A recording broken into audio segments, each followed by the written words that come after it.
menunjukkan pukul 17.00 kita akan mulai. Untuk itu MC dipersilahkan. Selamat beribadah teman-teman.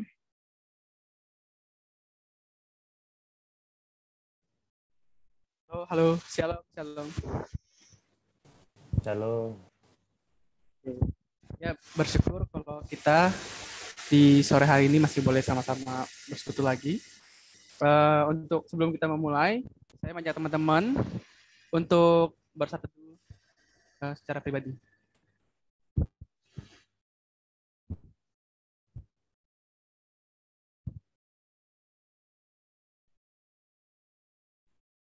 Mari sama-sama kita berdoa. Bapa kami yang di surga, kami bersyukur Tuhan karena Tuhan masih boleh mengizinkan setiap kami untuk boleh hadir dalam persoalan ini. Bersyukur kami boleh sama-sama Tuhan bertemu dengan teman-teman dari kampus lain. Kami saat ini Tuhan rindu, kiranya Tuhan yang berpimpin untuk persoalan ini dari awal hingga akhirnya. Bapak berpimpin juga Tuhan di tengah-tengah mungkin tadi cuaca yang kurang baik. Kami berdoa kiranya baik dalam jaringan boleh tetap baik, Tuhan yang boleh menjaga, dan Tuhan memimpin Tuhan untuk Bang Febian juga yang akan menyampaikan firman Tuhan. Kiranya setiap kami pun juga boleh mendengar kebenaran firman Tuhan dan mau belajar. Ini doa kami Tuhan, hanya di dalam nama Tuhan kami Yesus Kristus, kami sudah berdoa. Amin. Oke, izinkan saya menyapa teman-teman sekali lagi. Shalom teman-teman. Shalom. Ya. Shalom Kak. Oke, apa kabarnya nih teman-teman? Mungkin gini nih, gue mungkin minta teman-teman boleh deh tulis di kolom chat ya. Mungkin pertanyaan seperti ini ya. Kasih Allah seperti apa yang teman-teman rasakan selama seminggu terakhir ini. Jadi mungkin teman-teman boleh coba tulis di chat, kolom chat ya. Kasih Allah seperti apa sih yang teman-teman rasakan selama seminggu belakangan ini? Yuk boleh yuk. Tulis di kolom chat.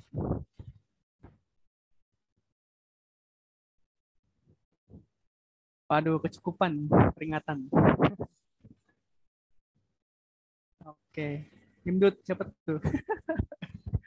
Bang Ruben ya. Waduh, siapa dia? Aku dikasih keberian. Ngeliatin jalan Bekasi yang. Oh. Oke. Memulihkan jiwaku, kesabaran. Kasih Allah tidak terduga-duga. Kesehatan, wah. Kasih yang selalu hadir, Bang. Makasih. Ya kasih Allah sesimpel aku masih bisa bernafas menjalani hari Kak. Baik susah maupun mudahnya diberi semangat kuliah. Kasih Allah yang sungguh luar biasa. Oh. Oke. Thank you teman-teman untuk responnya. Ya. Nggak terasa ya bahwa pada sore hari ini kita akan membahas surat 1 Petrus lagi yang saya bilang yang terakhir. Kalau teman-teman mungkin mengikuti dari awal, kita akan mendapatkan dengan limpah ya apa yang dibahas dari surat 1 Petrus ini gitu. Nah, kita mungkin kalau melihat ya dari jemaat mula-mula itu mereka mereka ditindas, mereka dianiaya, dianggap membuat kerusuhan gitu kan, dianggap nggak mau tunduk gitu kan, mereka nggak mau menaati Roma gitu kan, karena dewa disuruh menyembah dewanya nggak mau gitu kan, mereka dianggap sebagai kekacauan gitu, dihina gitu kan. Tapi apa sih yang membuat mereka bisa seperti itu gitu? Mereka punya iman yang kuat gitu kan, meskipun dalam penderitaan gitu. Yang saya bilang bahwa jawabannya adalah karena kasih gitu, yang membuat mereka bisa kuat dan meyakini Tuhan ya karena mereka mengalami sendiri gitu kasih Allah tersebut. Nah, lalu kalau pertanyaannya untuk kita gitu, apakah kita benar-benar sungguh sudah mengalami dan menikmati kasih Allah itu sendiri gitu? Apakah kita sudah menikmati kasih-Nya sehingga kita rela untuk mau mengikut Dia gitu? Nah, untuk memulai ibadah kita pada sore hari ini, mari sama-sama kita mau bersyukur kepada Tuhan, kita mau menyembah Tuhan, bersyukur atas kasih Tuhan, atas cintanya kepada kita. Mari kita menyanyikan lagu Kasih Allahku Sungguh Telah Terbukti.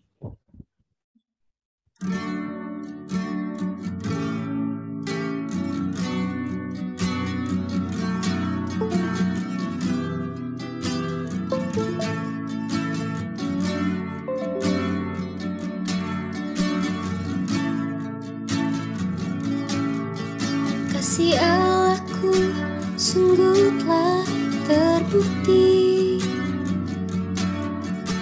ketika diserahkan anaknya.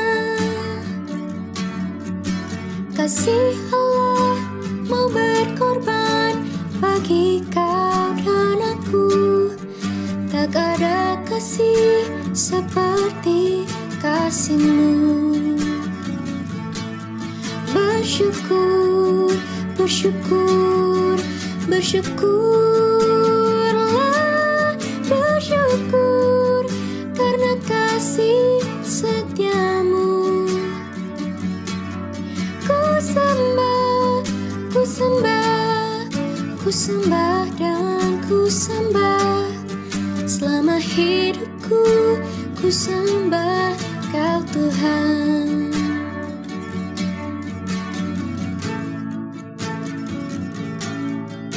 Kasih Allahku sungguh telah terbukti ketika diserahkan anaknya. Kasih Allah mau berkorban bagi kau dan aku. Tak ada kasih seperti kasih-Mu.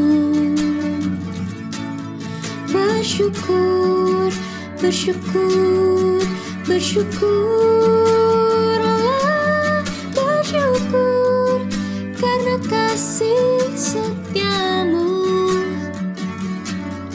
Ku sembah, ku sembah, ku sembah dan ku sembah. Selama hidupku ku sembah Kau Tuhan.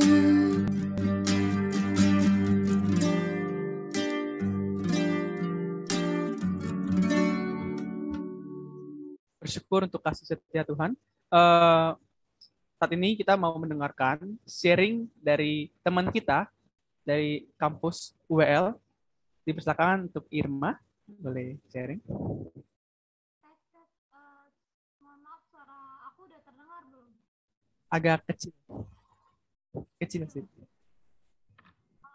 tes. Udah. Masih sih, cuman pendengaran cuma kecil. Jelas nggak suaranya? Lumayan. Kencengin aja, Dek. Terima kasih buat Bang Yohanes sudah kasih waktunya untuk sharing.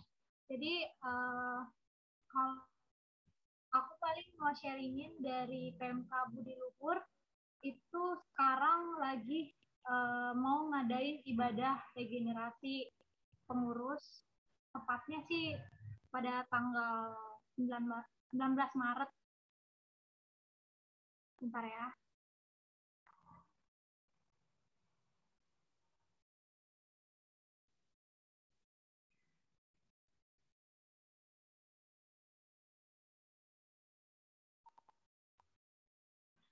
Jadi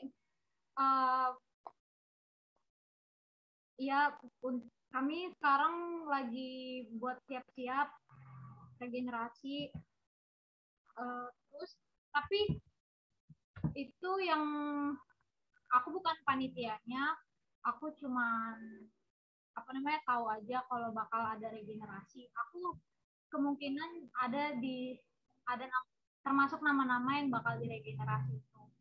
Terus untuk kegiatan atau program-program terakhir dari PMK Budi Luhur tuh terakhir kemarin Natal doang, karena menurut aku PMK Budi Luhur sekarang tuh kayak lagi kurang ini banget sih, kurang aktif. Pertama tuh dari anggota PMK-nya tuh, jadi kan gini, dulu kan pengurus yang di atas aku kan tahun 2017 sama 2018. Nah itu ada beberapa doang. Terus makin kesini karena COVID kan udah mulai kayak ibadah harus Zoom segala macem, nggak pernah tatap muka atau ketemu. Satu persatu pengurusnya kayak hilang gitu. Jadi untuk menjalankan program-programnya kayak PJ, PD itu kita kesulitan. Pertama untuk iniin anak-anaknya segala macam kurang pengurus, dan jadinya kayak yang bergerak cuman paling 3 orang 2 orang. Jadi kayak pengurus dari PMK-nya juga kurang termotivasi gitu. Nah terus tapi kemarin pengurus yang kita itu minta tolong kan sama yang bukan pengurus untuk bantu ngadain Natal. Itu terakhir kemarin acara Natal bisa berjalan lancar, tatap muka. Nah terus sekarang setelah selesai Natal itu udah nggak ada apa-apa lagi sampai sekarang, benar-benar kosong gitu, nggak ada kegiatan sama sekali. Terus palingan itu doang, mau merencanakan regenerasi PMK. Nanti palingan kalau mau ini tolong doain juga untuk ibadah ini semoga bisa berjalan dengan lancar. Terus nama-nama yang bakal jadi pengurus selanjutnya semoga nggak bisa jadi nggak kayak pengurus yang lalu gitu hilang-hilangan, bisa jadi pengurus yang komit gitu, supaya program-program yang tadinya nggak jalan itu bisa jalan kembali. Contohnya tuh yang nggak jalan tuh yang kakak kelompok kecilnya nggak ada. Pertama kendalanya tuh PKK-nya nggak ada, terus AKK-nya juga gara-gara PKK-nya nggak ada, AKK-nya juga kan jadi nggak terbentuk gitu, anak-anaknya nggak ada.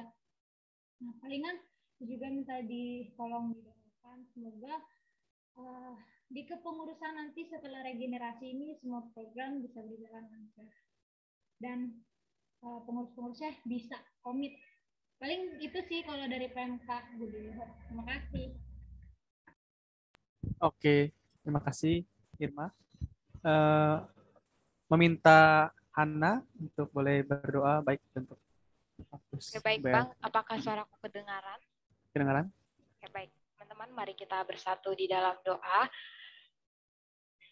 Ya Bapa yang dalam surga, sungguh kami bersyukur ya Tuhan untuk kebaikan-Mu sepanjang hari ini ya Bapa. Terkhusus hari ini ya Tuhan, kami sangat bersyukur Engkau kembali mengizinkan kami untuk persekutuan kami ya Tuhan, yaitu di PMKJ. Kami juga bersyukur boleh bersama-sama bersekutu dengan teman-teman kami dari kampus-kampus lainnya Bapak. Dan juga ya Tuhan, saat ini kami akan menaikkan setiap pokok-pokok doa kami ya Tuhan ke dalam tangan-Mu ya Bapak. Namun kami sebelumnya datang merendahkan diri di hadapan-Mu ya Tuhan, berikan yang terus mendengar setiap permohonan kami ya Bapa. Pada saat ini ya Tuhan, hamba-Mu bersyukur di mana adanya PMK di Budi Luhur ya Tuhan, di mana tempat orang-orang Kristen untuk jadi wadah untuk terus bertumbuh dan terus mengenal Engkau ya Tuhan. Namun pada saat ini Engkau tahu kondisinya ya Bapa. Mungkin banyak program-program yang tidak dijalankan dan bahkan pengurus-pengurus udah patah semangat ya Tuhan ataupun kurang semangat, biarlah kiranya Engkau kembali yang memberikan mereka gairah untuk melayani di PMK Budi Luhur ya Bapak. Dan juga saat ini kami mau menyerahkan setiap rencana ibadah regenerasi pada tanggal 19 Maret nanti ya Tuhan. Biarlah kiranya Tuhan setiap acara-acara yang telah disediakan ataupun telah direncanakan boleh terlaksana dengan baik ya Tuhan. Engkau yang memimpin setiap orang-orang yang mempersiapkannya ya Bapak. Kami juga mau berdoa setiap orang-orang yang akan melayani dalam kepengurusan baru ya Bapak. Karena kami juga percaya bahwasanya Engkau yang telah memanggil, maka Engkau yang telah memimpin ya Tuhan. Dan biarlah juga kiranya mereka boleh terus berkomitmen dalam pelayanan di PMK Budi Luhur ya Tuhan. Dan kami juga mau berdoa buat setiap persiapan-persiapan yang mungkin mereka kembali melakukan program PJ ya Tuhan, ataupun persekutuan Jumat dan PD di dalam semester ini. Biarlah kiranya Engkau juga yang terus memimpin dan Engkau bukan setiap hati mahasiswa-mahasiswi yang ada di PMK tersebut atau bahkan setiap orang-orang yang berkuliah disebut boleh mau bersekutu bersama-sama ya Tuhan.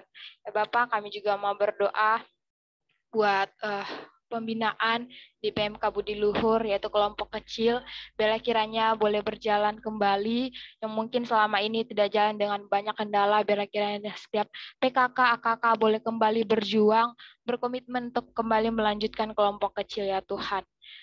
Ya Tuhan, kami juga mau berdoa untuk bangsa kami.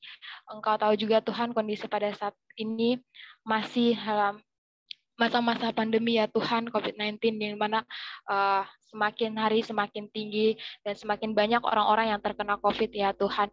Kami menyerahkan mereka ke dalam tangan-Mu, dimanapun mereka berada ya Bapa, biarlah kiranya Engkau pulihkan mereka ya Tuhan. Kami percaya Engkau adalah dokter di atas segala dokter. Dan juga kami mau berdoa buat tim medis yang bekerja keras di gas terdepan ya Tuhan. Engkau juga memberikan mereka kekuatan dalam mengerjakan pelayanan mereka sebagai tenaga kesehatan ya Bapak. Kami juga mau menyerahkan pembangunan ibu kota negara kami yang saat ini sedang direncanakan ataupun dalam proses ya Bapak. Biarlah kiranya segala proses atau program yang telah direncanakan boleh juga berjalan dengan baik dan seturut kehendak-Mu ya Tuhan. Dan bahkan mungkin ada dampak-dampak negatif yang ditimbulkan karena pembangunan, biarlah kiranya Engkau memberikan hikmat kepada pemerintahan kami supaya dapat mengatasinya dengan baik ya Tuhan. Ya Tuhan Yesus, kami juga mau berdoa di mana ya Tuhan, kondisi saat ini perkiraan BMKG bahkan akan ada angin-angin badai beberapa hari ke depan dan di beberapa wilayah Tuhan, yaitu Jabodetabek, Kalimantan, Sulawesi Selatan. Biarlah kiranya Tuhan, setiap kami atau setiap masyarakat boleh waspada setiap angin badai ya Tuhan, dan juga jangan ada yang menimbulkan korban jiwa ya Bapak. Biar kiranya Tuhan Yesus nanti bolehnya teratasi dengan baik ya Tuhan. Inilah kami ya Tuhan, dengan segala keterbatasan kami, banyak yang ingin kami sampaikan, namun kata Tuhan kami terbatas, dan juga Tuhan kami menyadari bahwasanya kami adalah manusia yang tidak sempurna, dan kami menyerahkan doa kami ini hanya di dalam nama anak-Mu. Kami mengucap syukur, haleluya, amin. Amin. Oke. Saat ini kita mau dengarkan warta. Teman-teman boleh perhatikan supaya tidak tertinggal informasinya. Dipersilakan untuk Ritsma, boleh sharing.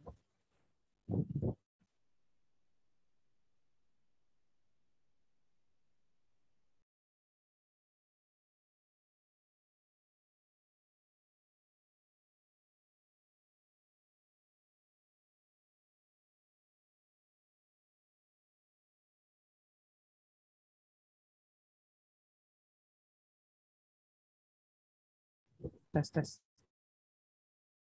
Suaraku kedengaran? Dipersilakan untuk. Oke, baik. Terima kasih untuk kesediaannya Bang Febian yang hari ini akan membawakan kita dalam firman. Dan juga terima kasih untuk teman-teman pelayan. Mulai dari WL, ada Bang Yoha dari Trisakti 2017. Lalu untuk pemusik ada Bang Daniel dari FTUI 2017. Lalu singer ada Frau Lain dari PNJ 2020. Doa syafaat yaitu ada Kahana dari FKIP UKI 2018. Dan sharing kampus tadi ada Kak Irma dari UBL 2019, serta saya sendiri sebagai Aser dari Ukrida 2019. Teman-teman boleh mengapresiasi lewat kolom chat ataupun reaction yang berada di Zoom ini. Lalu untuk perjalanan kita sampai hari ini tanggal 8 Maret. Untuk PA-nya kita akan lanjut pada minggu depan dengan topik pertumbuhan seorang murid dari tanggal 15 sampai 29 Maret 2022.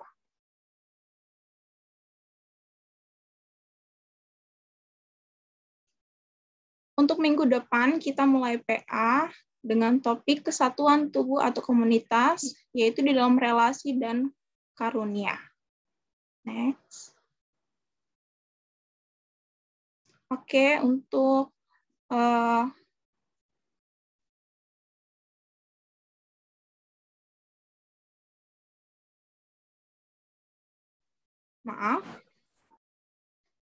teman-teman dapat memfollow akun PMK Jakarta untuk mengikuti perkembangan atau perkembangan yang terupdate dari Perkantas Jakarta. Juga teman-teman boleh mensubscribe akun Perkantas Jakarta, dan juga teman-teman dapat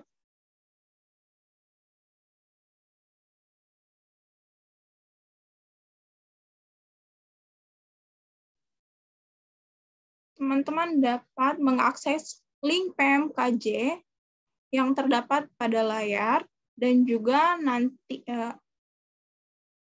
teman-teman dapat mengakses rekaman Jakarta Berdoa bagi teman-teman yang tidak sempat mengikuti Jakarta Berdoa minggu lalu, telah diupload di link PMKJ Jakarta. Next.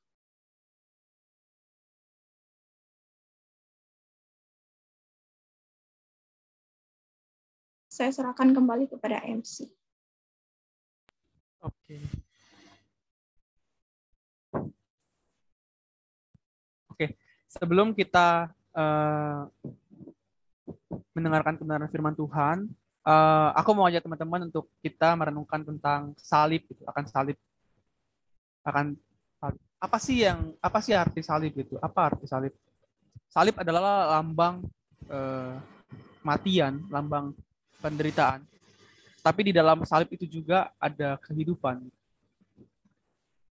Kristus yang disalib itu, Kristus menggantikan kita sehingga kita beroleh hidup.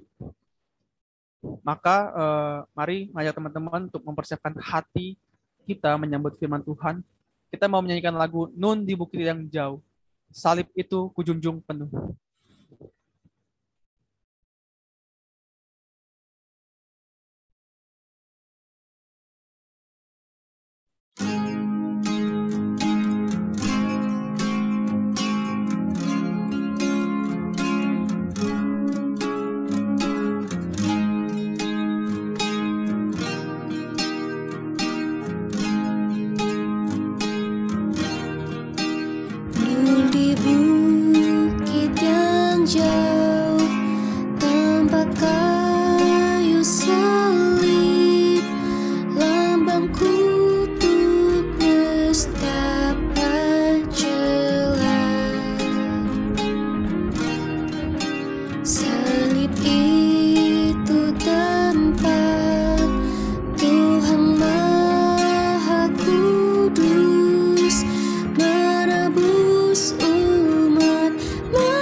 Meski salib itu dicela, dicerca, bagiku tiada caranya.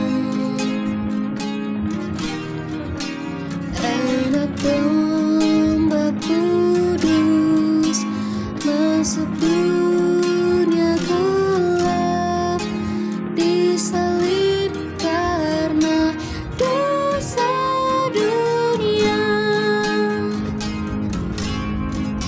Salib itu ku junjung penuh hingga tiba saat ajalku. Salib itu kurang ku teguh dan mahkota kelak milikku.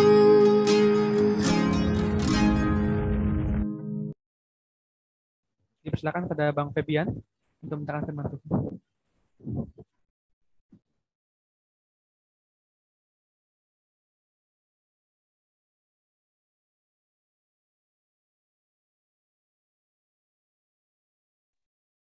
Ya, selamat sore teman-teman. Sore Bang.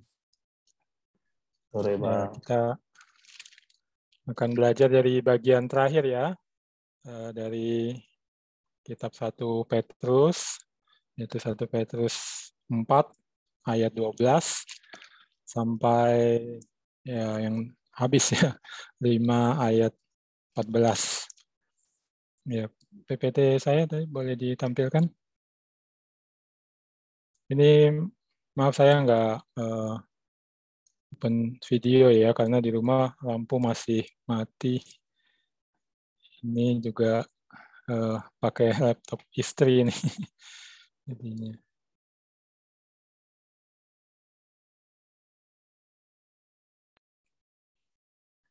Internetnya dengan tethering.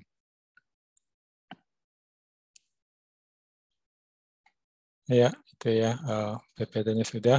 Ya mungkin di PPT-nya aja langsung dibesarin lah ya. Ya, teman-teman saya kasih judul eksposisinya seperti yang teman-teman bisa lihat di slide itu ya. Share his suffering today, share his glory tomorrow. Ya, jadi ambil bagian dalam penderitaan Kristus saat ini atau di masa kini, dan nanti akan juga mendapat bagian dari kemuliaan Kristus di waktu yang mendatang atau waktu akan datang, atau lebih tepatnya waktu Kristus datang kembali dan menyatakan kemuliaannya.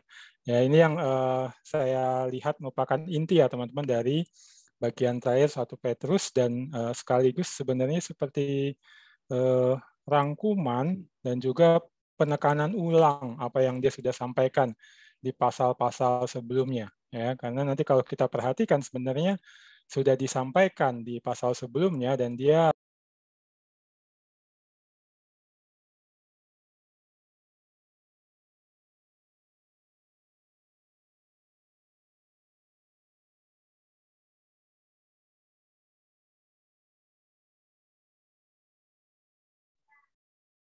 ya, terlempar ya. Ini maaf masih belum baik di sini, cuaca, sinyal juga masih jelek, masih banyak petir. Ya, itu judulnya Share His Suffering Today, Share His Glory Tomorrow. Ya, jadi Petrus menekankan kembali apa yang dia sudah sampaikan ya, di samping menambahkan beberapa hal. Nah, mari kita lihat pesan ini teman-teman ya. Boleh slide berikutnya? Ya, saya mau mulai kembali dari latar belakang ya, atau mengingatkan kembali latar belakang di surat 1 Petrus ini ya teman-teman ya. Ini zaman Kaisar Nero di mana ya dia melakukan persekusi yang berat ya terhadap orang percaya ya teman-teman, dan itu tuh yang paling berat atau paling besar dimulai dari saat ketika ya menurut catatan sejarah seperti digambar itu ya teman-teman, dia main musik, menciptakan puisi dengan latar belakang kota Roma yang dibakar. Ya, ini memang kaisar yang ada kurang-kurangnya gitu ya, yang gila. Ini dia kejam dan gila ya, dia ngebunuhin banyak orang, keluarganya, istrinya, ibunya itu dia bunuh-bunuhin. Ya, lalu ya dia memang punya kebiasaan-kebiasaan aneh seperti itu. Ya, dan dia bakar kota Roma, dia buat puisi, mainkan musik. Lalu habis itu penduduk kota Roma marah, ya lalu dijadikan kambing hitamnya adalah orang percaya ya, nyatakan orang Kristen yang membakar ya, karena orang Kristen itu sudah banyak tidak disukai ya, punya hidup yang berbeda dengan orang sekitar mereka ya, dicurigai ya kayak kelompok sesat gitu teman-teman, karena misalnya ada cium kudus ya, dianggap ya kayak seks bebas gitu, minum darah anak domba yang dicurahkan gitu ya dalam perjamuan itu dianggap oh mungkin membunuh ya anak kecil, lalu minum darah dan sebagainya, jadi sudah dianggap aneh dan dibenci, lalu ya pasal jadi kambing hitam. Dan sejak itu mulailah aniaya yang besar terutama di kota Roma sampai ke daerah-daerah lain wilayah kekuasaan Romawi ya. Boleh slide berikutnya, seperti yang salah satunya di slide berikutnya ini saya tampilkan, boleh. Ya, ini kalau teman-teman bisa perhatikan di situ, Ya, itu lagi ada Kaisar Nero kumpul dengan ya orang-orang di istananya. Mereka mengadakan pesta, lalu mengadakan pertunjukan, dan kalau teman-teman perhatikan di depannya itu ada semacam obor yang ada orang diikatkan di tiang yang dijadikan obor itu, dan orang yang diikat di tiang itu adalah orang Kristen, teman-teman. Ya, jadi mereka ditangkapi, lalu dipasang di tiang itu, lalu dijadikan obor hidup untuk Kaisar Nero berpesta, menikmati berbagai macam pertunjukan. Itu salah satu saja contoh kekejamannya. Jadi demikian kejam, ya, persekusinya demikian berat, ya, yang dialami oleh orang Kristen. Ya, tapi kalau kita perhatikan, ada banyak orang Kristen yang justru bisa bertahan, dan salah satunya adalah Rasul Petrus, teman-teman. Ya, boleh slide berikutnya. Ya, di dalam sejarah gereja, ya, atau tradisi gereja, ya, itu diceritakan, teman-teman, bahwa Rasul Petrus itu dengan setia tetap melayani di kota Roma, walaupun persekusi sudah demikian berat, dan bahkan dia dijadikan incaran, teman-teman, mau ditangkap, ya, untuk dihukum, ya, dibunuh mungkin. Ya, dia tetap melayani. Lalu jemaat di kota Roma itu jadinya concern gitu, khawatir terhadap Rasul Petrus. Ya, mereka bilang ke Rasul Petrus, lebih baik keluar saja dari kota ini, tinggalkan kami, tidak apa-apa, supaya bisa selamat dan terus melayani. Tapi Rasul Petrus mulanya nggak mau. Cuma dia didesak terus oleh jemaat, dan akhirnya Rasul Petrus pergi meninggalkan kota Roma, teman-teman. Ya, meninggalkan kota Roma, dan setelah dia berada di luar kota Roma, ya, dia mendapat semacam visi, itu semacam penglihatan, yaitu dia melihat Tuhan Yesus, teman-teman, ada di jalan yang dia mau lalui meninggalkan kota Roma itu, tapi arahnya berlawanan. Jadi Tuhan Yesus berjalan menuju kota Roma dan memikul kayu salib. Nah, Rasul Petrus dikatakan mengenali itu Tuhan Yesus, apalagi ada salib yang dipikul, lalu dia bertanya, gitu, dan kalimatnya itu yang saya tulis di slide, Quo vadis Domine. Ya, bertanya gitu, mau kemana Tuhan? Lalu menurut tradisi dikatakan Tuhan Yesus yang dilihat Petrus itu bilang, aku mau ke kota Roma untuk disalibkan yang kedua kalinya di kota Roma. Petrus tercengang, teman-teman, lalu dia akhirnya bisa menangkap gitu bahwa itu sebenarnya kehendak Tuhan, dinyatakan kepada dia bahwa dia nggak boleh tinggalkan kota Roma, walaupun ada aniaya, dia harus tetap di sana melayani. Dan Rasul Petrus lalu kembali, teman-teman, segera dia balik masuk ke kota Roma dan terus melayani sampai sekian lama, akhirnya dia ditangkap dan kemudian dia disalibkan, teman-teman. Itu saya cantumkan gambarnya itu. Dia disalibkan, dan disalibkannya itu terbalik, ya, karena dia menganggap nggak pantas dia disalibkan seperti Tuhan Yesus, dibalik saja baiknya, ya, dan matilah dia di kayu salib itu. Ya, tapi yang luar biasa yang saya perhatikan adalah itu, teman-teman. Rasul Petrus itu, ya, dia terus setia melayani, ya, walaupun tadi juga sempat didesak keluar, ya, ketemu Tuhan Yesus dalam penglihatan, lalu dia balik lagi dan melayani. Nah, ini sebenarnya satu karakter, satu pola hidup orang Kristen, teman-teman, ya, yang dimiliki oleh banyak orang Kristen zaman itu, dan ya terutama Rasul Petrus, ya. Dan kalau kita perhatikan perikop kita, sebenarnya dia mengajarkan hal itu atau berusaha menyampaikan hal itu, berusaha itu jadi pola hidupnya orang Kristen, yaitu sama seperti Kristus yang tidak takut menghadapi ancaman bahaya, siksa, derita, terus melangkah naik ke kayu salib sampai mati di kayu salib, lalu kemudian mati, ya, dibangkitkan dan ya kembali ke surga, dimuliakan oleh Allah. Itulah harusnya pola hidup orang Kristen. Rasul Petrus menangkap hal itu dan kemudian dia mau menyampaikan kepada jemaat-jemaat pembaca surat 1 Petrus ini dan juga kepada kita. Ya, yang intinya adalah, ya, kalau kalimat yang saya pakai untuk tema adalah seperti itu, bahwa ya sekarang kita harus ambil bagian dalam penderitaan Kristus supaya nanti kita beroleh bagian dalam kemuliaannya. Ya, ini yang akan kita bisa lihat dan kita belajar nanti beberapa hal praktis sebagai perwujudannya. Ya, oke, boleh slide berikutnya. Ya, nah ini kita bisa lihat, teman-teman, Petrus menyampaikan ini di bagian awal perikop kita. ya, pasal 4 ayat 12 dan 13. Ya, makanya saya melihat ini intinya gitu ya. We share his suffering today, we share his glory tomorrow. Ya, lihat ya 12, dia bilang saudara-saudara yang kekasih. Nah, ini frase yang menyatakan ini satu bagian baru, teman-teman. Ya, tapi ya jelas ini adalah sebenarnya seperti tadi saya bilang, menyampaikan apa yang sudah disampaikan sebelumnya.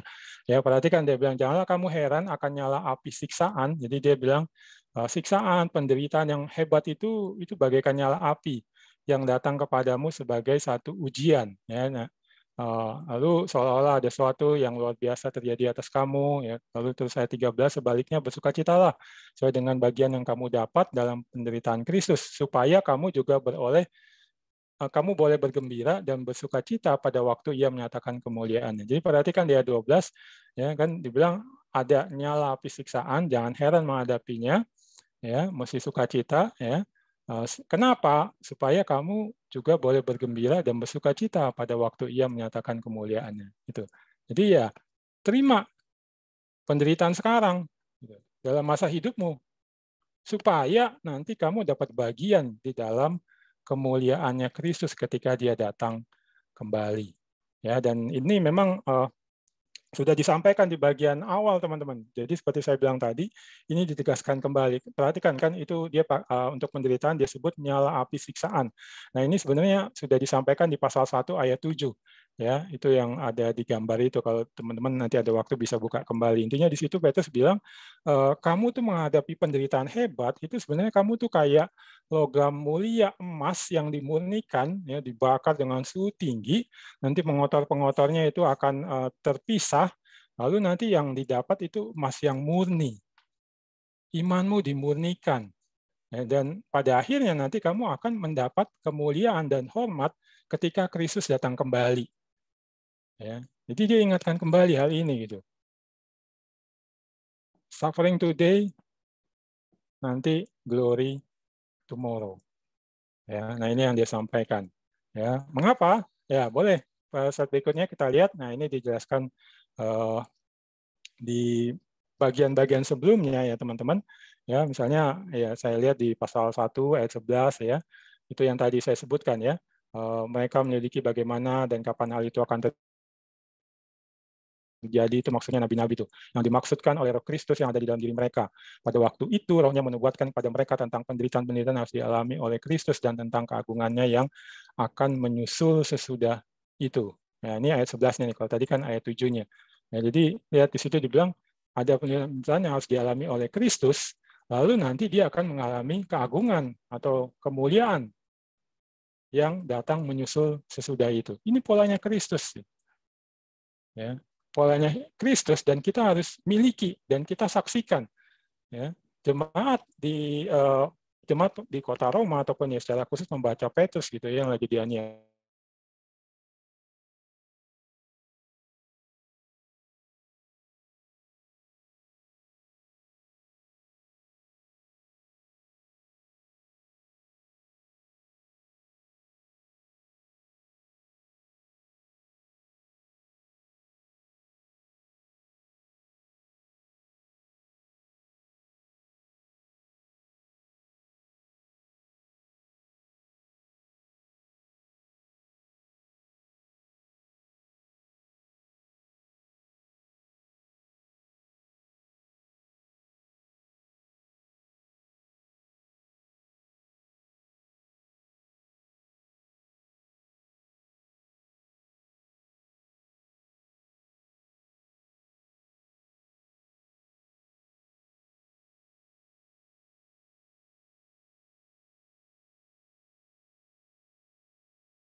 Sorry ini gangguan lagi.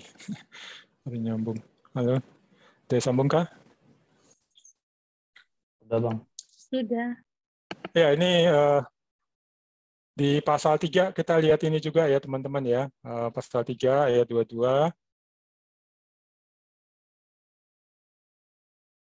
Kembali di situ ditunjukkan itu pola hidup Kristus. Jadi ya kita harus memilikinya. Makanya Rasul Petrus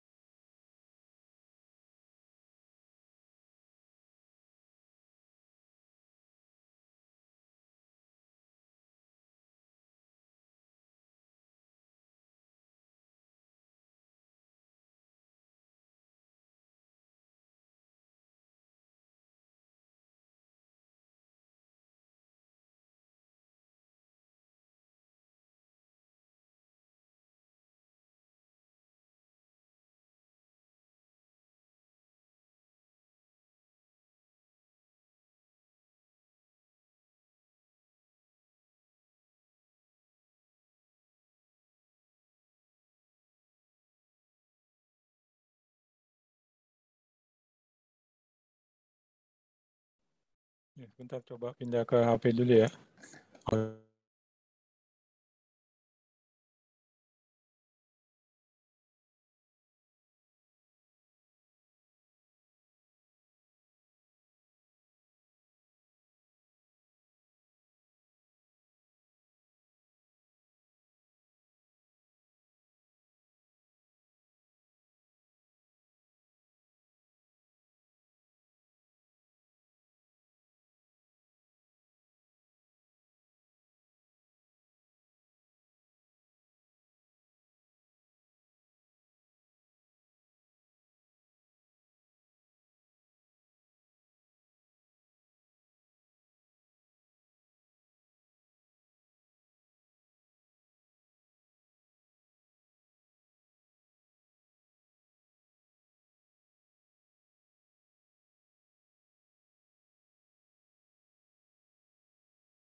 Oke, ditunggu sebentar ya teman-teman.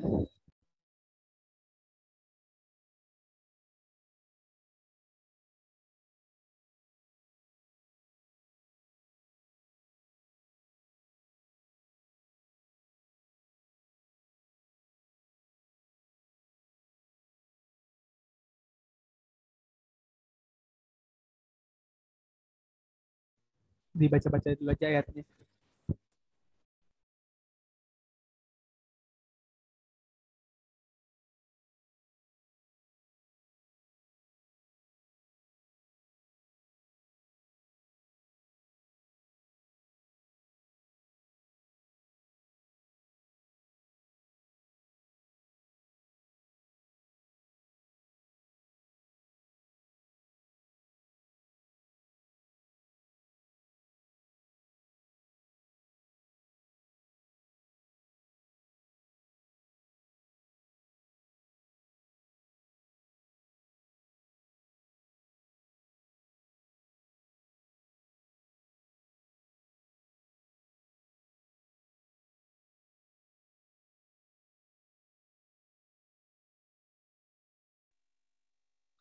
Ya, sorry, nyambung lagi.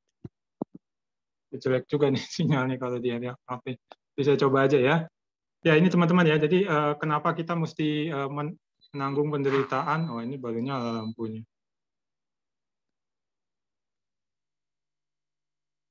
Itu karena ini pola hidup Kristus yang harus kita miliki dan kita saksikan sekarang ya di dalam hidup kita supaya kita menikmati kemuliaan Kristus juga nantinya. Ya. Oke, boleh slide berikutnya. Ya, lalu kalau kita memang harus ambil bagian dalam penderitaan Kristus, itu bagaimana wujudnya? Ya, ini teman-teman yang saya lihat disampaikan di bagian-bagian berikutnya ya. Yang pertama ini jangan terkejut, tapi mesti bersukacita. Ya, ini kembali tadi di ayat 12. Ya, saudara-saudara yang kekasih, janganlah kamu heran. Maksudnya jangan kayak ngalami stres gitu ya, misalnya Widi gitu, ada penderitaan gitu. Karena memang ya ini pola hidup Kristus yang harusnya ya ada dalam hidup kita. Ya, Allah merencanakan, Allah mengaturnya, kita juga mengalami supaya kita punya pola hidup seperti Kristus. Ya.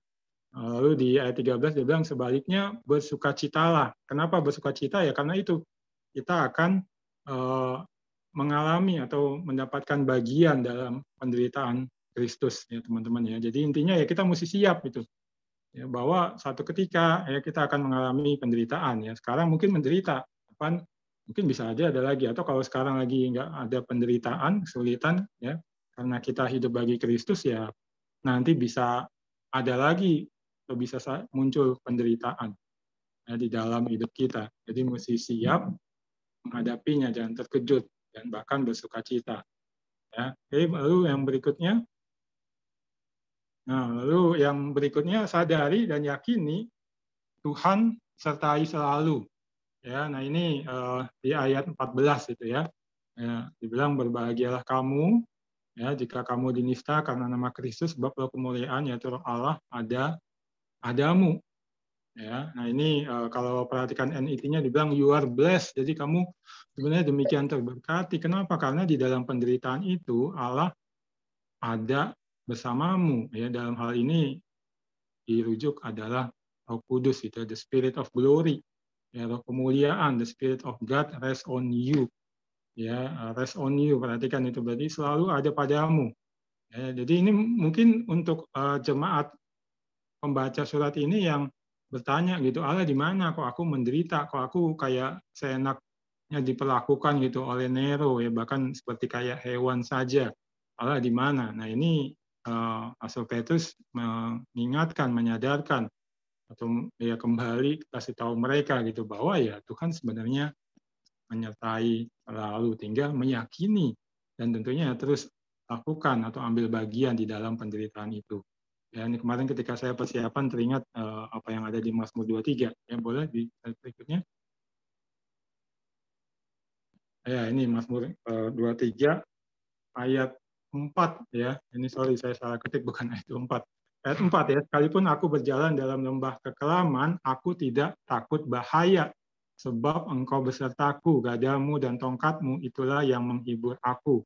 Ya, di dalam bahasa aslinya sebenarnya itu lembah bayang-bayang maut. Jadi itu lembah-lembah yang kalau pada siang hari karena ada bayang-bayang dari salah satu lembah, itu jadi ada daerah yang gelap dan di situ serigala, hewan pemangsa atau penyamun biasa bersembunyi teman-teman, lalu nanti bisa menyerang ya kawanan domba yang dipimpin oleh gembala ya. Tapi domba-domba biasanya nggak takut. Kenapa? Karena dia tahu gembalanya terus menyertai. Nah, ini pemazmur yaitu Daud menyatakan ya dia dalam hidupnya juga demikian, walaupun dia ada dalam lembah kekelaman ya, lembah bayang-bayang maut, hidupnya terancam sekalipun dia nggak takut bahaya karena ada Tuhan.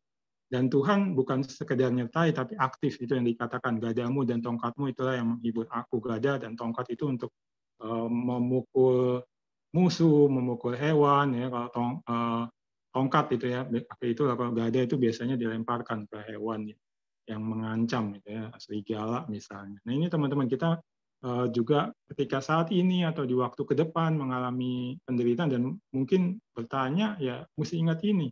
Dan lebih baik lagi sadari dan meyakini gitu bahwa Allah nggak meninggalkan kita. Bahkan sebenarnya ya dia pasti akan menjaga kita sedemikian rupa seperti gembala ketika dombanya terancam, yaitu dia akan sangat melindungi gitu, berjuang semaksimal mungkin melindungi domba-dombanya, tidak akan meninggalkan domba. Ya, nah ini yang disampaikan kepada kita, kalau ikut ambil bagian dalam penderitaan Kristus, kita mesti meyakini Allah menyertai. Ya, lalu berikutnya, ya yang berikutnya adalah ini, jangan malu tapi muliakanlah Tuhan. Ya, ini yang di ayat 15 dan 16 pasal 4 ya. Jika ia menderita sebagai orang Kristen, janganlah ia malu. Ya, jadi orang Kristen seperti tadi ya saya bilang di latar belakang ya sudah dianggap aneh hidupnya, lalu datang aniaya hebat oleh Kaisar Nero ya. Dan juga orang-orang lain juga ikut menganiaya ya, ini mungkin mereka jadinya malu, kami kayak orang yang hina ya, yang dipandang rendah, diperlakukan sedemikian rupa, atau merasa ya memang kami ada salahnya gitu ya. Kita mungkin demikian juga gitu. Kalau ada penderitaan kan biasanya malu gitu ya. Nah ini dibilang jangan malu ya, tapi hendaklah memuliakan Allah ya, bersyukur memuliakan Allah karena ya itu boleh dapat bagian dalam penderitaan Kristus dan nanti ujung-ujungnya dapat bagian dalam penderitaannya. Yang berarti juga seperti tadi menyaksikan Kristus.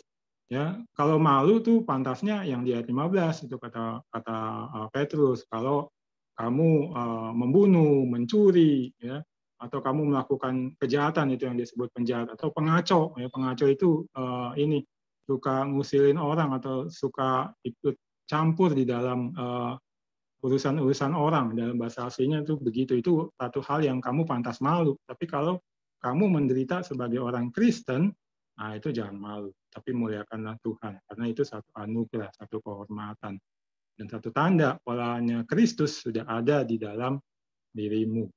Ya, nah itu teman-teman. Jadi jangan malu ya ketika menghadapi penderitaan karena Kristus. Ya, oke. Lalu yang berikutnya, ya yang berikutnya ya ini yakini bahwa kita makin dikuduskan, musuh kita akan dihukum. Ya, jadi saya lihatnya jemaat di zamannya Rasul Petrus ngelihat musuh-musuhnya itu enak-enak aja, aniaya mereka, membunuh saudara-saudara mereka, ya seakan-akan untouchable gitu, nggak ada yang bisa menjangkau. Allah juga kayaknya nggak mau capek-capek menjangkau mereka. Nah, Rasul Petrus ingatkan gitu bahwa ya mereka nanti akan dihukum, tapi kalian ya mengalami pengudusan dari Allah, seperti yang di 1 Petrus pasal 1 ayat 7 yang tadi saya singgung. Nah, ini kita bisa lihat di ayat 17 dan ayat 18 dibilang, karena sekarang telah tiba saat penghakiman dimulai, dan pada rumah Allah sendiri yang harus pertama-tama dihakimi. Ya.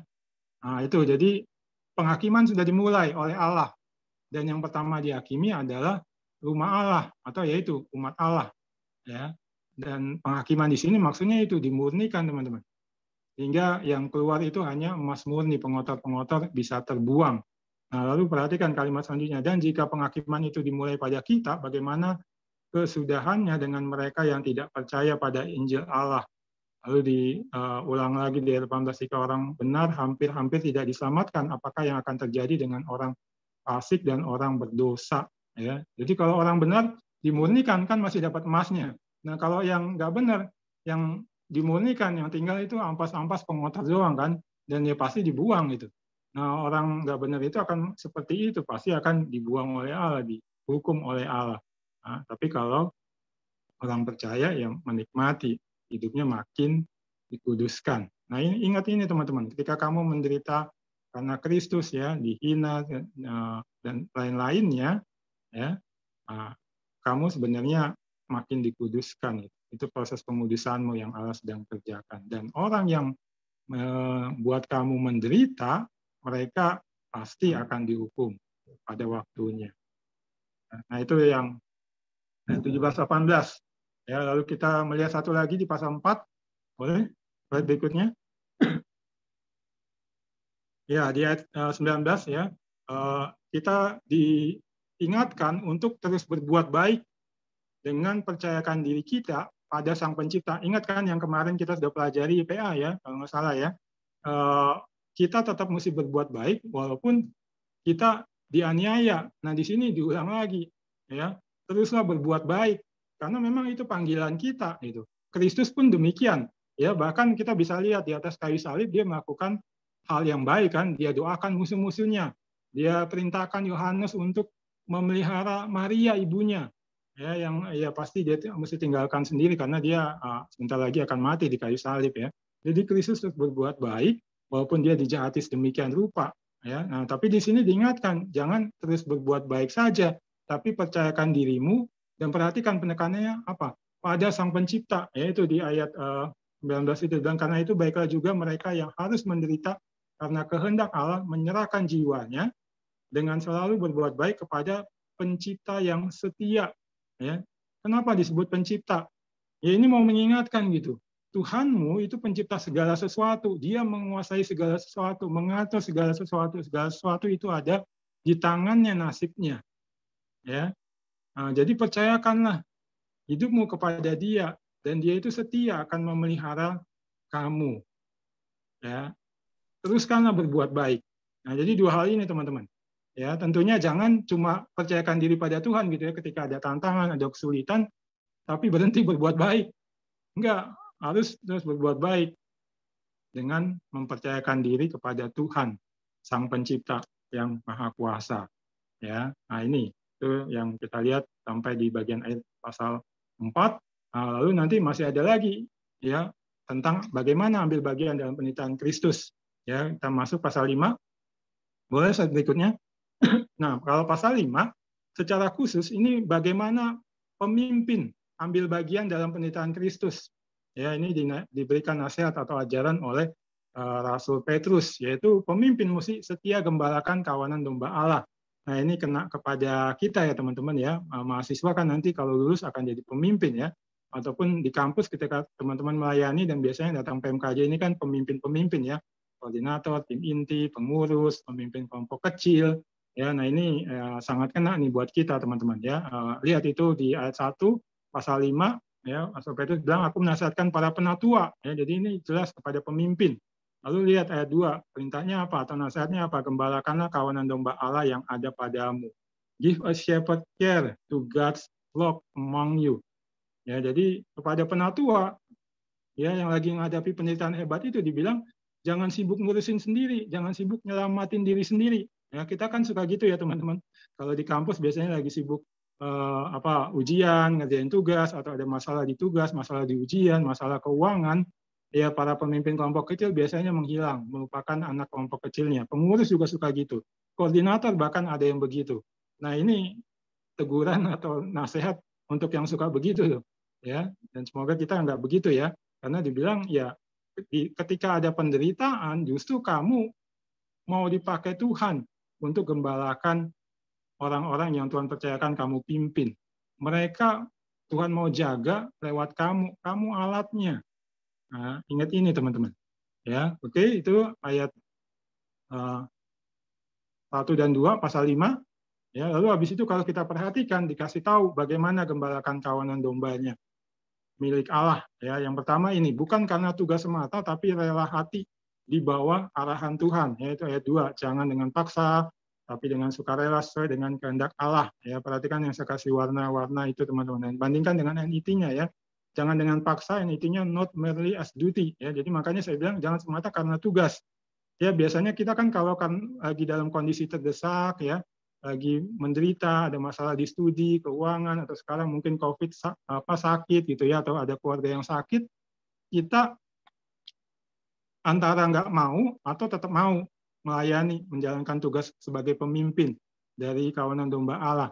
Tapi ngejalaninya karena terpaksa, ya udah terlanjur lah, ini gue udah jadi koordinator, udah jadi pengurus, udah jadi PKK, ya, udah gue jalanin aja. Nah ini dibilang jangan gitu karena terpaksa, ya, tetap dengan sukarela, willingly, ya, dan bukan hanya willingly. Perhatikan dibilang under God's direction, ya, jadi di bawah arahannya Allah, ya, itu makanya saya tulis itu rela hati di bawah arahan Tuhan.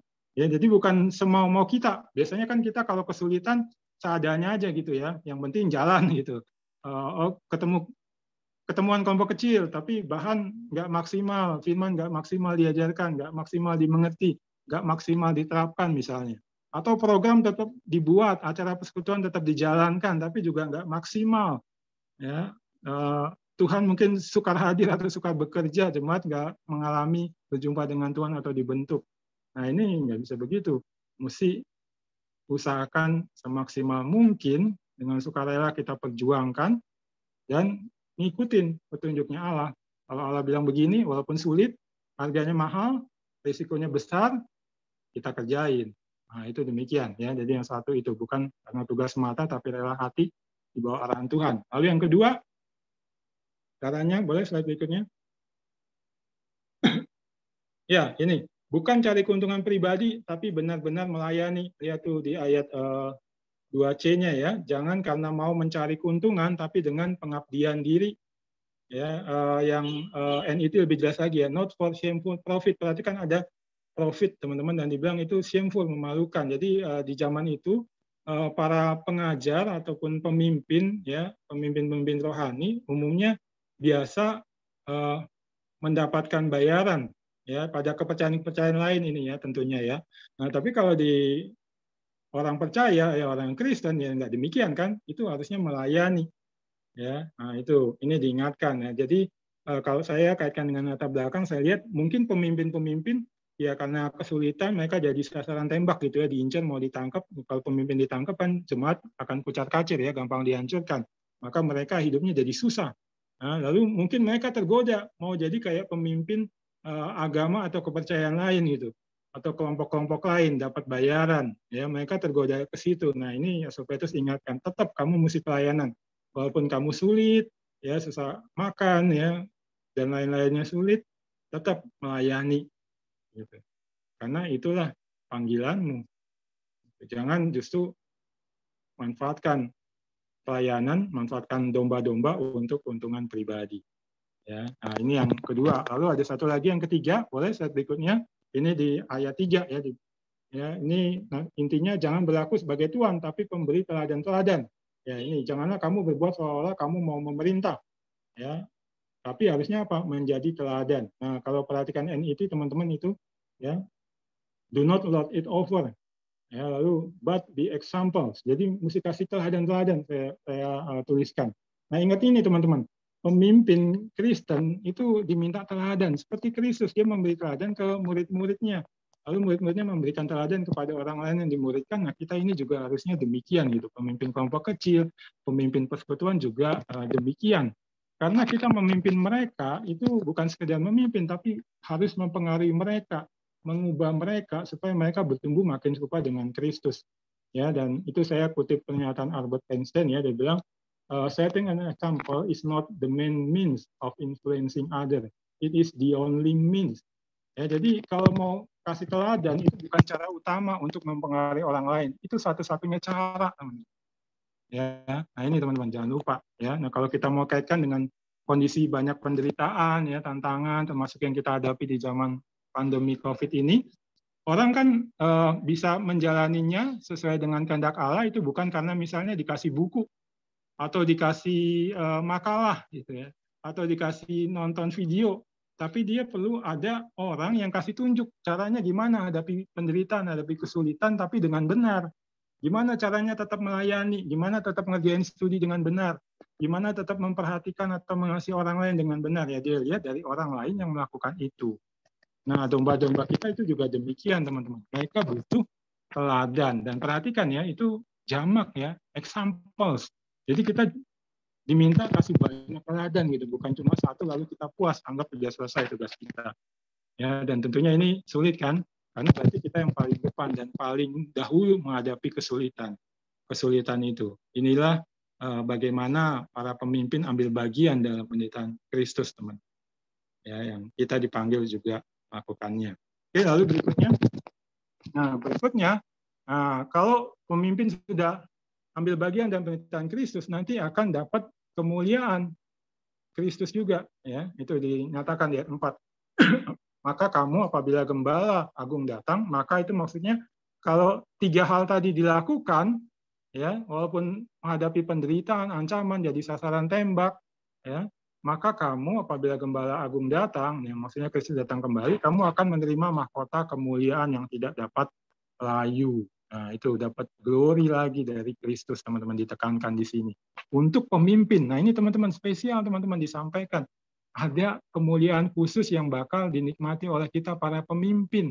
Kalau kita mengalami penderitaan sekalipun, tetap mau setia melayani, mengembalakan kawanan domba Allah seperti yang Allah kehendaki. Ya, mahkota kemuliaannya itu kayak yang gambar itu, teman-teman. Stefanus namanya. Jadi ya daun-daun yang nggak gampang layu. Waktu itu diberikan kepada pemenang pertandingan, ya, melambangkan kemuliaan dan hormat. Nah, ini yang dipakai imajerinya. Ya, dan perhatikan itu dibilang nanti yang memberikannya Kristus. Spesial. Kristus memberikan kepada kita para pemimpin yang mau terus mengembalakan kawanan domba Allah walaupun menderita. Ya. Nah, ini selesai nasihat kepada pemimpin. Kita lihat nanti berikutnya. Boleh slide berikutnya? Petrus kasih tahu bagian orang yang dipimpin atau jemaat itu apa? ini, tunduk kepada pemimpin rohanimu, dia bilang. Ini di ayat 5a, teman-teman, dari pasal 5. Demikian jugalah kamu, hai orang-orang muda, ya, itu tunduklah kepada orang-orang yang tua. Nah, muda di sini bukan umur, teman-teman. Karena kalau kita perhatikan di NIT itu, gampangnya ya, you who are younger. Jadi kamu yang lebih muda, ya, be subject to the elder. Elder itu siapa? Penatua, pemimpin jemaat tadi, teman-teman. Kan tadi pemimpin atau penatua itu mesti gembalakan. Nah, sekarang yang domba-dombanya atau jemaat atau orang yang dipimpin ini mesti ngapain? Yaitu tunduk atau be subject, ikutin penggembalaan dari pemimpinnya. Nah, ini teman-teman buat kita semua yang ya Tuhan masih posisikan sebagai orang yang dipimpin, entah itu mungkin ya jemaat secara umum atau anggota seksi ya atau ya pemimpin bidang, misalnya kan ada koordinator yang pemimpinnya, atau ya anak kelompok kecil punya pemimpin kelompok kecil PKTB, atau nanti ada pemimpin rohani lainnya ya, masuk seperti kami para staf ini. Nah, teman-teman mesti tunduk kepada pemimpin rohani yang Tuhan berikan. Kenapa? Ya Tuhan gembalakan teman-teman bisa menghadapi penderitaan demi Kristus itu, ya sampai nanti dapat kemuliaannya Kristus juga lewat pemimpin rohani yang dia tunjukkan. Tuhan nggak pakai orang lain gitu. Ya, nah coba teman-teman evaluasi, sudah taat belum sama pemimpin rohanimu? Atau jangan-jangan kamu nggak taat, nggak mau tunduk, karena kamu melihat, oh dia sendiri juga menderita, oh dia sendiri studinya bermasalah, misalnya mesti maju mundur, jatuh bangun, pacar belum punya, misalnya mau nasehatin soal berpacaran, oh ngapain dengar, nah itu nggak bisa. Karena tetap dia itu yang Tuhan berikan untuk menggembalakan kamu, teman. Ya. Oke, itu boleh. Lalu selanjutnya. Nah, kalau selanjutnya teman-teman, yang saya lihat sekarang semuanya, jadi pemimpin maupun orang yang dipimpin ambil bagian dalam penderitaan Kristus. Caranya bagaimana? Ya ini senantiasa tunjukkan kerendahan hati. Ya ini saya tampilkan langsung yang NIT-nya teman-teman ya. Lihat ayat 5b-nya ya. And all of you, jadi semua kan, yang pemimpin maupun yang dipimpin, clothe yourself with humility toward one another. Jadi mesti mengenakan pakaian, dan pakaiannya itu apa? Humility, kerendahan hati. Jadi mesti menunjukkan kerendahan hati seperti mengenakan pakaian. Nah, kapan kita mengenakan pakaian, teman-teman? Tiap saat kan, kecuali mungkin kalau lagi mandi gitu ya, atau kalau udah gila gitu nggak pakai pakaian ya. Nah, jadi ini maksudnya gitu teman-teman. Kita senantiasa mesti menunjukkan kerendahan hati. Baik kita pemimpin, jangan meninggikan diri. Gue pemimpin nih, nasib lo tergantung gue. Itu nggak boleh, tetap rendahkan hati. Ataupun ya jemaat atau orang yang dipimpin, anak kelompok kecil, anggota kepengurusan misalnya, mesti juga tunjukkan kerendahan hati satu dengan yang lain. Kenapa? Itu yang dibawanya. Because God oppose the proud, but give grace to the humble. Jadi Tuhan melawan, Tuhan nggak suka sama yang meninggikan diri, tapi dia memberikan berkat kepada yang merendahkan dirinya. Itu alasannya. Ya, lalu dibilang nanti, and God will exalt you in due time. Jadi kembali bicara soal nanti kamu akan dimuliakan. Kamu menderita sekarang, tapi nanti akan dimuliakan. Ya, nah, if you humble yourself under His mighty hand. Jadi kamu rendahkan dirimu di bawah tangan Dia, Allah yang Maha Kuasa. Nah, kalau ayat 6 ini saya lihat caranya, teman-teman. Supaya kita bisa saling menunjukkan rendah hati ya kepada sesama saudara seiman ya, pemimpin kepada yang dipimpin ataupun sebaliknya. Caranya dibilang cuma satu, rendahkan diri di hadapan Tuhan. Ya kan? Karena kalau kita berhadapan dengan Tuhan, teman-teman, kita kan tahu satu hal itu apa? Kita nggak ada apa-apanya dengan Tuhan. Tuhan itu nggak hingga kehebatannya, kebesarannya, kemuliaannya, kesempurnaannya. Kita nggak hingga kurangnya, nggak hinanya. Nah, jadi kita melihat, gue nggak ada apa-apanya. Sehingga lebih mudah merendahkan diri kepada orang lain atau tunjukkan kerendahan hati kepada orang lain. Ya, nah nanti ayat 7 ini caranya lebih jauh, yaitu apa? By casting all your cares on Him because He cared for you. Jadi ya dengan menyerahkan sepenuhnya segala kekhawatiran-kekhawatiran kita kepada Dia. Kalau kita masih coba ngurusin diri kita, teman-teman ya, berjuang dengan kemampuan kita, kan kita bisa jadinya menganggap, oh gue bisa, I am something. Ya, tapi kalau kita serahkan semuanya kepada Tuhan, nah itu akan membantu kita, ya, mengingatkan kita bahwa kita nggak ada apa-apanya, gue nggak ada apa-apanya. Jadi ya kepada pemimpin atau gue sebagai pemimpin kepada anak kelompok kecil misalnya atau anggota kepengurusan, gue juga mesti tunjukkan kerendahan hati. Ya, dan ini caranya, gimana senantiasa tunjukkan kerendahan hati. Susah kan teman-teman ya, mau merendahkan diri di hadapan orang lain, apalagi kalau kita sendiri lagi menderita. Biasanya kan kita ngangkat diri kita ya, gue hebat, gue jago, atau mungkin bentuknya gue perlu diperhatiin nih, gue yang paling menderita, perhatiin gue. Menganggap kita yang paling penting, lebih utama dari orang lain dalam hal perlu diperhatikan. Ya. Nah ini dibilang mesti tunjukkan kerendahan hati. Ya oke. Lalu berikutnya. Ya, lalu yang berikutnya dibilang siap siaga dan lawat si jahat dengan andalkan Tuhan. Itu ayat 8 ya. Sadarlah, berjaga-jagalah lawanmu si iblis berjalan keliling sama seperti singa. Ya, jadi ya dibilang mesti siap siaga dan lawan si iblis. Ya, kalau ini saya lihat Petrus mengingatkan bahwa di balik penderitaan-penderitaan itu sebenarnya ya si iblis ini, si jahat ini mau membinasakan kita orang percaya, atau mau mencelakakan kita, mau menghancurkan kita, ya, atau menghambat kita mengikut Kristus, mengerjakan misi yang Kristus beri, yang mesti dilawan, ya. Siap siaga. Ya, lalu perhatikan secara khusus nanti di ayat 9-nya ada tambahan teman-teman. Resist him, nih menunjuk ke iblis itu, strong in your faith, jadi lawan dia dengan iman yang kuat. Ya, makanya itu saya tulis andalkan Tuhan. Because you know that your brother and sister throughout the world are enduring the same kind of suffering. Ya, jadi Petrus nambahin gimana kita bisa terus melawan si jahat ini yang adalah sumber dari segala penderitaan yang dialami oleh orang percaya itu, yaitu bahwa orang percaya lain juga ngalamin. Kan kadang kita kalau menderita menganggap gue sendiri yang menderita ya teman-teman, apalagi kalau penderitaannya memang benar-benar menyulitkan. Ya, kita bilang gue doang yang menderita. Nah, ini diingatkan bukan cuma lu. Ya, dan bukan itu saja tapi juga diingatkan bahwa yang lain itu enduring. Yang lain bisa bertahan. Kenapa mereka bisa bertahan? Itu karena Allah, ya, karena Kristus. Ya, nah ini teman-teman. Jadi siap siaga dan lawan si jahat dengan andalkan Tuhan. Ya. Ini sorry, masjid sudah beribadah di dekat rumah saya. Jadi suaranya kenceng juga. Ya. Nah itu oke. Lalu berikutnya teman-teman dan paling ujung teman-teman diingatkan gitu. Kalau semua jemaat baik pemimpin maupun yang dipimpin ambil bagian dalam penderitaan Kristus, ujung-ujungnya apa? Ambil bagian dalam kemuliaan Kristus. Ya, ini saya pakai yang bahasa Inggrisnya lebih tepat. And after you have suffered for a little while, jadi maksudnya kamu memang akan menderita, tapi penderitaanmu itu cuma sebentar saja. Ya, sebentar saja maksudnya apa? Ya, mengingatkan teman-teman, nanti kan nikmati kemuliaan Kristus itu dalam kekekalan kan, nggak hingga waktunya, nggak ada batasnya, sedangkan penderitaan itu ada batasnya. Lalu yang kedua, saya lihat ini juga menyatakan soal kontrolnya Allah gitu. Kalau kita bisa menderita itu atas izin Tuhan. Gitu. Dan Tuhan nggak akan membiarkan kita menderita terus sampai kita nanti akhirnya kalah, nggak kuat. Pasti ada batasnya. Ya, nah ini kita diingatkan demikian. Penderitaan kita itu cuma sementara, sebentar saja. Ya, setelah sebentar itu, ya Allah, sumber segala karunia yang memanggil kamu kepada kemuliaan kekalnya di dalam Kristus, dia sendiri akan memperbaharui kamu, mengkonfirmasi kamu, menguatkan kamu, membangun atau meneguhkan kamu. Ya, nah itu. Jadi ujung-ujungnya teman-teman, kita akan mengalami kemuliaan Kristus. Ya, kalau di dalam doktrin keselamatan, ini tahap akhir dari keselamatan yaitu glorification.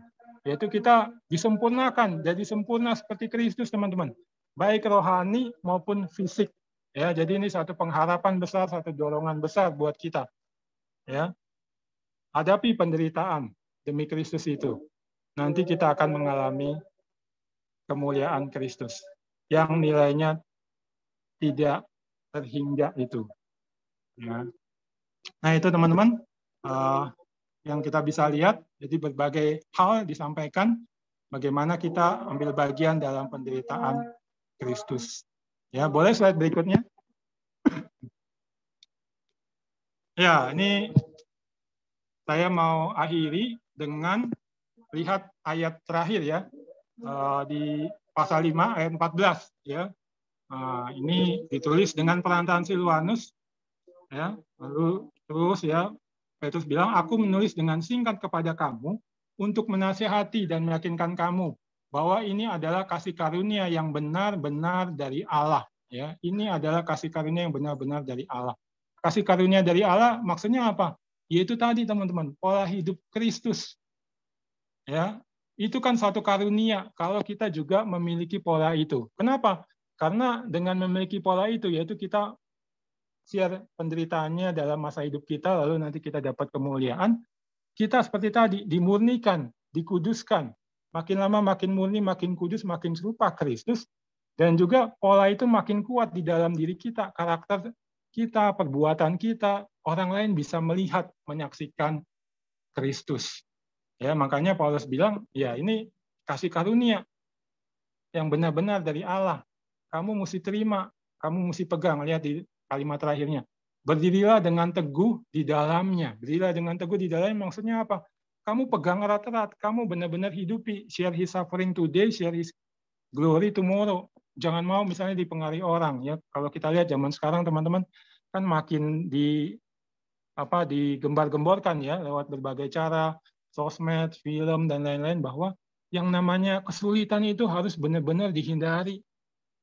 Ya, dengan segala cara hindari, larikan diri kalau nggak bisa, ya bayar dengan harga yang mahal, ya jual diri kalau perlu, atau jual, korbankan orang lain, keluarga dan lain-lain. Yang penting supaya jangan hidupmu mengalami kesulitan atau penderitaan. Ya teman-teman, memang ada kesulitan yang tidak baik harus kita hindari pada diri kita atau terjadi pada orang yang kita kasih atau keluarga kita atau orang-orang lain. Tapi ada kesulitan yang baik yang sangat berguna, dan ya itu adalah kasih karunia Allah, yaitu ini kesulitan yang kita alami karena Kristus, karena kita berusaha hidup seperti Dia di tengah dunia ini. Ya, makanya berdiri teguh teman-teman. Ketika teman-teman sudah belajar banyak dari Rasul Petrus, yang intinya tentang ini aja. Share his suffering today, share his glory tomorrow. Supaya hidup kita makin serupa dengan Kristus, kita bisa menyaksikan Dia lewat hidup kita sehari-hari, lewat studi, lewat pelayanan, dan nanti kalau jadi alumni ya lewat kehidupan sebagai alumni. Ya. Oke, lalu satu lagi, ya ada satu yang terakhir. Menutup semuanya, nah saya mau sampaikan ini, satu yang saya lihat gitu ya di televisi teman-teman. Ya. Teman-teman tahu kan perang di Ukraina ya, ini beberapa hari yang lalu, ya saya lagi mau olahraga, ya, siapin alat di rumah, sepeda statis ya, itu di ruang TV kami. Ya, sambil saya lihat berita di Ukraina perkembangannya gimana, dan kemudian saya lihat CNN lagi menampilkan wanita yang ada di gambar itu teman-teman. Namanya Kristina teman-teman. Dia seorang guru bahasa Inggris di Ukraina. Teman-teman tahu ya lagi diserang habis-habisan oleh Putin dan pasukan Rusia. Ya, lalu di situ saya tertarik, saya dengerin gitu. Dan diceritakan teman-teman bahwa Kristina ini dengan suaminya sebenarnya sudah mau mengungsi keluar dari Ukraina. Mereka pergi dengan mobil ke arah perbatasan. Tapi dalam perjalanan mereka bertemu dengan orang-orang lain sebangsa mereka yang juga mau mengungsi atau mencari perlindungan ya dari serangan Rusia. Banyak sekali, dan dia melihat mereka begitu menderita, ada yang terluka, ada yang keluarganya sudah meninggal, rumahnya hancur, nggak ada makanan, pakaian juga pas-pasan, tinggal ada apa yang ada di tubuh. Lalu dia mendapat semacam inspirasi, mendapat semacam beban di hatinya, teman-teman. Lalu tahu apa yang dia lakukan, teman-teman? Kristina ini akhirnya balik kembali ke rumahnya, teman-teman. Dia nggak jadi mengungsi keluar dari Ukraina untuk bisa selamat dia dan suaminya. Kenapa dia melakukan itu? Ya, atau untuk apa gitu ya, lebih tepatnya. Dia, teman-teman, menetapkan hati atau buat komitmen untuk menolong orang-orang di Ukraina yang sengsara karena serangan pasukannya Putin itu. Ya, jadi dia kalau ada pengungsi yang menuju perbatasan ya lewat daerahnya dia kasih makanan, dia kasih pakaian atau butuh tempat tinggal, dia sediakan tempat tinggal di rumahnya atau dia carikan tempat tinggal yang lain. Walaupun resikonya teman-teman ya dia sendiri bisa kena tembakan, kena bom atau rudal dari pasukan Putin, dia ambil resiko itu. Lalu ada satu yang mengagetkan saya juga membuat terharu teman-teman. wartawan CNN bertanya kepada Kristina ini, Kristina, kamu kan sangat berisiko, gitu. Mengapa kamu akhirnya memutuskan kembali ke rumahmu dan dengan segala risiko yang besar kamu justru menolong orang lain? Jawabannya itu yang membuat saya kaget, terharu, dan senang banget, teman-teman. Itu apa? Dia bilang karena apa yang diajarkan oleh Alkitab. Alkitab mengajarkan ya harus berani menghadapi penderitaan, ancaman, kesulitan demi memperhatikan orang-orang yang lagi mengalami kesulitan. Ya, jadi kalau namanya Kristina, teman-teman, saya lihat ya itu kan dari kata Kristus ya, Christ. Ya, jadi dia dikasih nama oleh orang tuanya itu. Jadi namanya sebenarnya menyatakan Kristus. Nah, saya lihat bukan hanya namanya, teman-teman, tapi hidupnya, pola hidupnya itu menunjukkan siapa Kristus sih, yang rela mati, ya, menanggung derita bahkan sampai mati demi orang-orang yang dikasih supaya beroleh keselamatan, beroleh hidup, beroleh kemuliaan di dalam Dia, kembali hidup melayani Allah. Nah, teman-teman, ini kan satu hal yang luar biasa ya, sekaligus saya lihat sih satu teladan, dan saya harap sih ini bisa memberikan inspirasi kepada kita, ya, supaya hidup kita pun ya seperti Kristina ini gitu, menunjukkan siapa Kristus pada orang-orang di sekitar kita. Kita berani ya menanggung penderitaan demi Kristus saat ini, sehingga kita nanti menikmati kemuliaan ketika Dia datang kembali. Dan yang paling utama adalah kita makin dimurnikan, makin serupa dengan Kristus, makin kuat menyaksikan Dia kepada dunia ini. Mari kita berdoa. Bapak, kami bersyukur kalau kami bisa belajar dari bagian terakhir surat Petrus, dan ini juga berarti lengkap apa yang sudah kami pelajari dari pasal 1 hingga bagian akhir ini. Dan kalau kami melihat kepada pembacanya ataupun juga kepada kami yang hidup di zaman ini, yang Tuhan izinkan mengalami berbagai macam penderitaan, kesulitan sebagai pengikut-Mu ya Tuhan. Ketika kami mau hidup sebagai murid-murid-Mu di dunia ini, diajarkan bahwa ini adalah satu anugerah dari-Mu ya Tuhan, di mana di dalamnya kami harus berdiri teguh, stand firm, tidak mau digeser, tidak mau digoyahkan.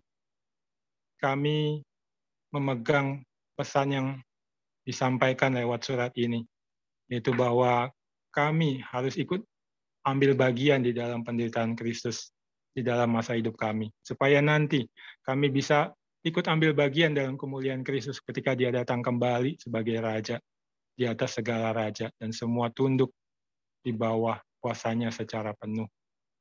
Dengan kami mengambil bagian di dalam penderitaan Kristus, kami terus dimurnikan, dikuduskan, dibentuk makin serupa dengan Kristus. Kami terus bertumbuh serupa dengan Kristus dan makin mampu berbuat seperti Kristus, melakukan pekerjaan-pekerjaan atau perbuatan-perbuatan baik yang Tuhan ingin kami lakukan. Dan ketika kami melakukan perbuatan baik itu, ada respon negatif, ada penderitaan, ada kesulitan mendatangi kami harus terus melakukannya. Karena itu adalah bagian kami di dalam penderitaan Kristus, baik sebagai pemimpin ataupun sebagai orang-orang yang dipimpin. Kami sudah belajar banyak hal, instruksi, petunjuk, juga penguatan, termasuk dari bagian terakhir ini ya Tuhan. Kiranya semua yang telah Tuhan sampaikan ini benar-benar tertanam di hati dan pikiran kami, dan sungguh-sungguh kami pegang sebagai anugerah dari Tuhan. Kami pegang dengan kuat, sehingga firman-Mu ini bisa bekerja dari dalam hati dan pikiran kami. Kami menjadi murid-murid-Mu yang dengan sungguh-sungguh mau mengambil bagian dalam penderitaan walaupun sulit, walaupun harganya mahal. Tapi kami bisa melihat itu ada sesuatu yang worth it, bahkan nilainya jauh lebih mulia dari harga yang harus kami bayar. Karena itu menolong kami untuk bisa ambil bagian dalam kemuliaan Kristus. Hidup kami sepenuhnya menunjukkan Kristus yang menderita dan kemudian dimuliakan. Engkau yang mengetahui ya Tuhan pergumulan kami saat ini dalam berbagai penderitaan yang kami alami, kesulitan-kesulitan hidup yang kami alami di studi, dalam pelayanan, dalam kehidupan keluarga, kesehatan, dan lainnya. Kiranya Tuhan yang menolong kami supaya kami bisa terus berdiri teguh, mengambil bagian kami di dalam penderitaan demi Kristus, karena Kristus. Sehingga kami pada akhirnya nanti bisa beroleh kemuliaan di dalam Kristus. Dan hidup kami, sekarang ataupun nanti ya Tuhan, adalah hidup yang menyaksikan Kristus, yang sudah menderita dan dimuliakan. Demi manusia beroleh keselamatan, manusia beroleh hidup dan melayani Allah yang hidup. Terima kasih ya Tuhan, untuk semua yang kami bisa nikmati dari surat 1 Petrus dan juga perikop terakhir di sore hingga malam ini. Kami sungguh bersyukur dan menyerahkan kepada Tuhan diri kami untuk terus Tuhan bentuk, Tuhan pakai, seturut dengan kehendak Tuhan yang telah Tuhan nyatakan di dalam firman Tuhan ini. Dalam nama Yesus kami berdoa. Amin. Saya kembalikan kepada MC.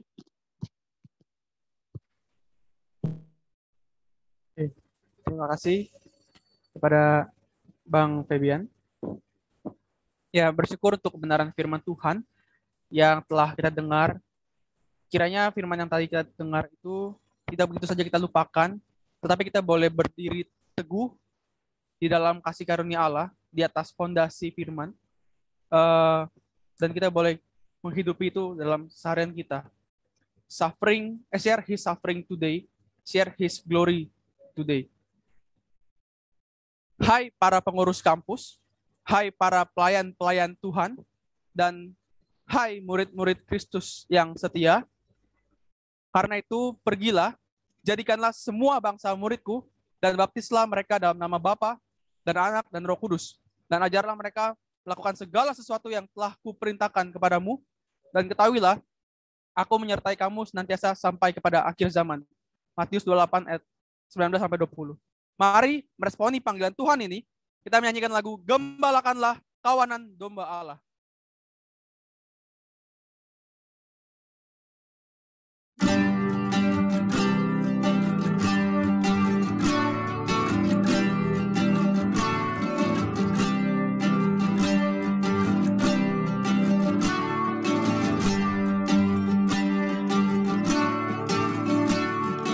Gembalakanlah kawanan domba Allah yang diserahkannya kepadamu, bukan dengan paksa atau hati yang susah.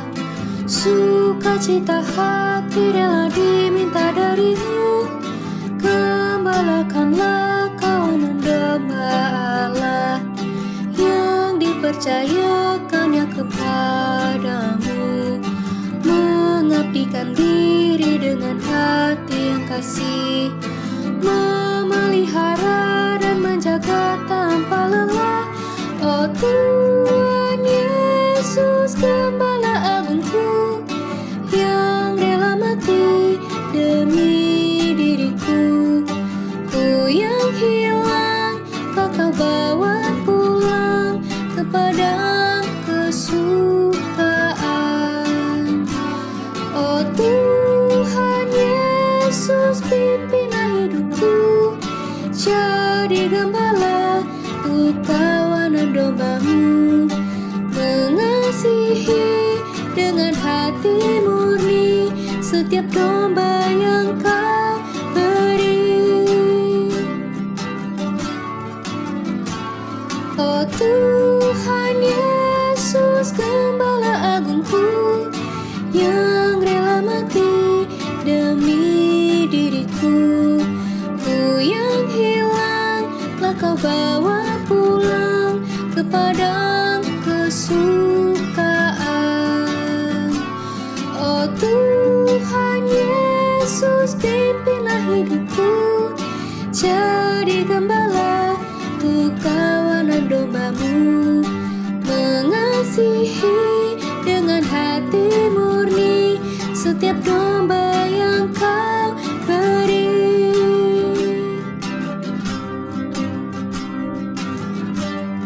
Kepada Bang Febian, dipersilakan Silakan untuk doa berkat.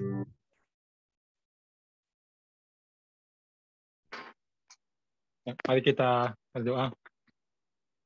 Ya Tuhan, tolonglah kami, biar kami benar-benar menjadi pribadi-pribadi yang hidupnya sungguh menunjukkan pola hidup Kristus.